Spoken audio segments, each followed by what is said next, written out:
Ahojte. Napadlo ma, že sa podelím s vami o takú zaujímavú vec, alebo zaujímavú vecičku.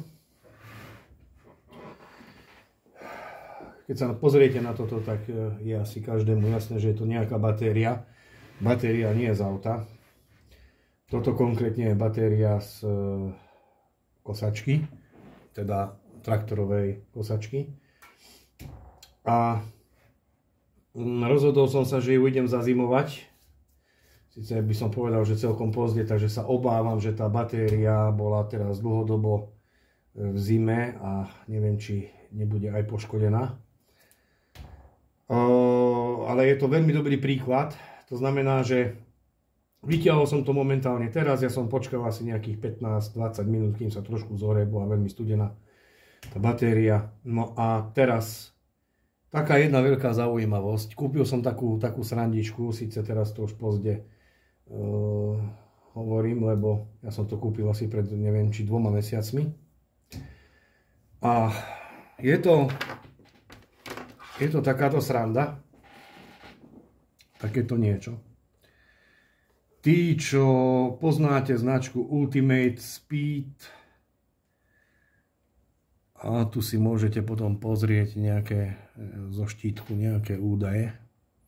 A vidíte tu, že tu je batérii diagnoze gerät. Tak asi viete niektorí z vás, že kde som to kúpil. No a celkom ma to zaujalo, tak to vyskúšam. 10 € to nestálo, ale nestálo to ani 50 €, takže zase na druhej strane nemôžem od toho čakať nejaké veľké zázraky, ale čo je zaujímavé na tejto mašinke je, ona samozrejme nemá vlastnú stavanú batériu ani nič, to nepotrebuje. Čo je na tejto mašinke zaujímavé, že ja si vlastne môžem týmto zariadením otestovať tú batériu. Funguje to na veľmi zaujímavom a jednoduchom princípe. No ten princíp si nemyslím, že je 100%, ale pokiaľ vy chcete v domácnosti alebo u seba v dielničke otestovať batériu napríklad na aute, čiže vlastne chcete aby ste zistili, že či máte problém so štartérom alebo s batériou, tak je to na to dobré. Ale pokiaľ by sme chceli, že úplne presne v milivoltoch, v miliampéroch zisťovať nejaké údaje, tak asi si nemyslím, že úplne presné. Určite to bude mať nejakú toleranciu, nejakú odchýlku. Ale keď to pripojíme k tej batérii, ešte to má také zaujímavé krokosvorky s takýmito zúbkami, to sa mi veľmi páči. Ako to takto uchytil, lebo táto batéria konkrétne není riešená ako autobatéria. Tak keď to pripojíme, tak sa nám tu rozsvietí niečo takéto. Najväčšou zaujímavosťou tohto celého zariadenia je, že je to v češtine. Aj keď som do nastavení išiel a hľadal som jazyk, že slovenský, tak ja neviem, ale ja tam slovenčinu nevidím. Dobre, nie, že by som nevedel po anglicky, ale dám tam češtinu. Čo sa týka nastavení, tak vidíte, že tu dokopy nie je nič, len ten zvukový signál, aby vás neotravoval jazyk a tlačidlo FN, že na čo má slúžiť, hej, či na test batérie alebo na priebeh vlny, k tomu sa dostaneme. No a teraz ja tu môžem nastaviť ako osobné auto, ale ja si myslím, že táto batéria by mohla byť kľudne klasifikovaná ako na motocykel. Takže dám motocykel.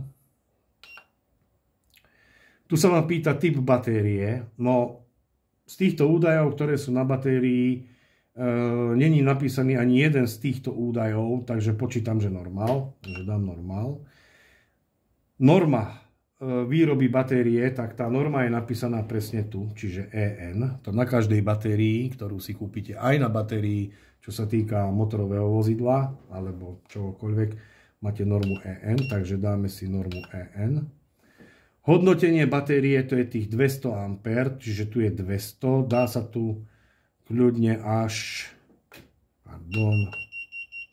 Aha, odpojené. No, pardon. No, tie krokosvorky nie sú zlé, ale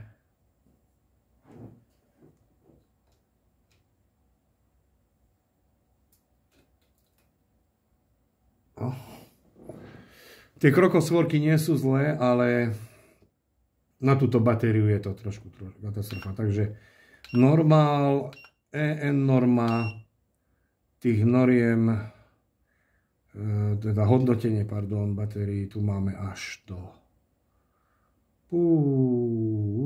600, tak to je paráda, tak to pomerne, bastri, až do, že by 1000, až 1000 ampér, aha, 1000 ampér, čiže od 20 do 1000 ampér, no tak to už je čo povedať, to už vieme otestovať. Možno by sa s týmto dali teoreticky otestovať aj batérie na fotovoltiku. Ale otázka znie, že vlastne pri fotovoltike, keď máte poriadne urobený normálny systém a je tam nejaký striedač s zabudovaným počítačom, tak ten sám vám vlastne vyhodnotí hodnotu batérií, takže podľa mňa by to bolo.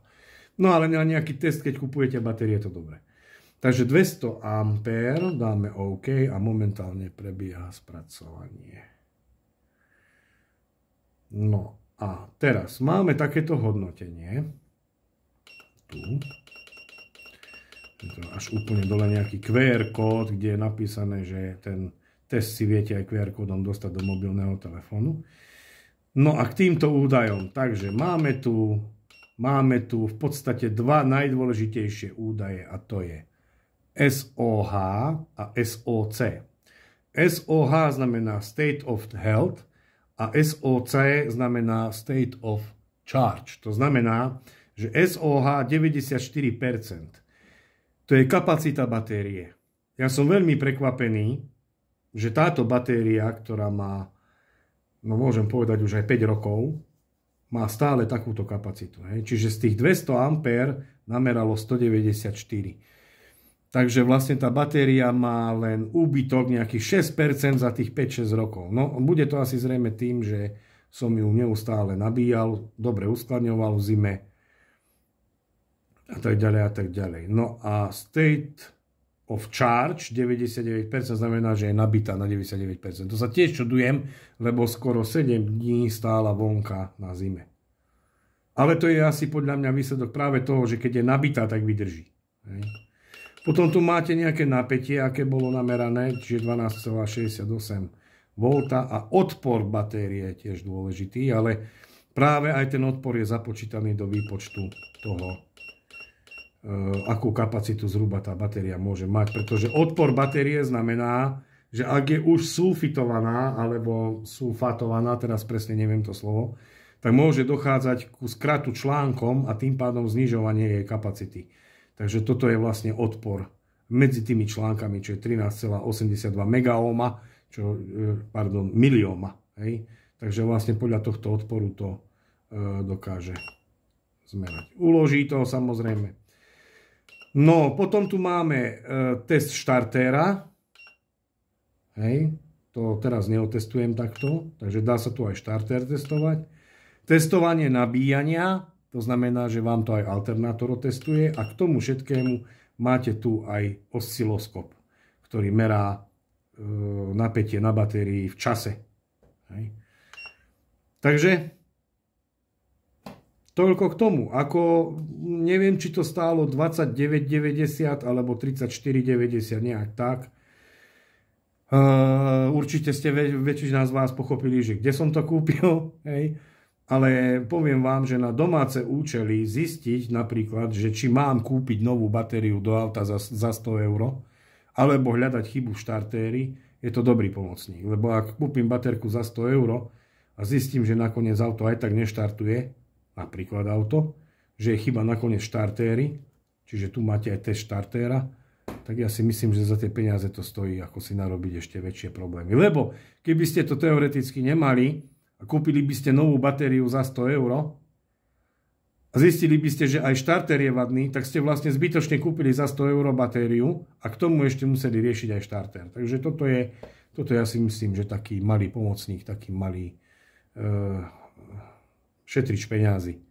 Ale tieto hodnoty, ktoré ste tam vy videli, tak to neberte, že to je 100%, určite, že sú tam odchýlky, ale ak je napísalo, že 96% má batéria, alebo 94% si nepamätám, tak tam možno, že tých plus minus 3-4% budú.